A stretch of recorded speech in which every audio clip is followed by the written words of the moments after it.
Một giấc ngủ ngon không chỉ giúp tái tạo năng lượng mà còn góp phần nâng cao chất lượng cuộc sống.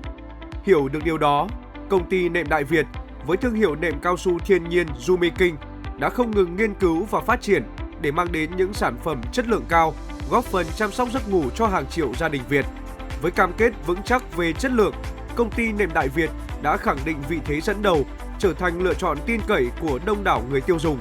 Mới đây, doanh nghiệp tiếp tục được vinh danh trong top các thương hiệu hàng đầu Việt Nam, một minh chứng rõ nét cho những nỗ lực không ngừng nghỉ. Chúng tôi luôn trân trọng và biết ơn sự tin yêu của quý khách hàng và xem đó là động lực để chúng tôi không ngừng hoàn thiện hơn. Với Yumi King, chất lượng là ưu tiên hàng đầu, từ nguyên liệu cho đến thiết kế, tất cả đều hướng đến sự thoải mái và phù hợp nhất với người tiêu dùng.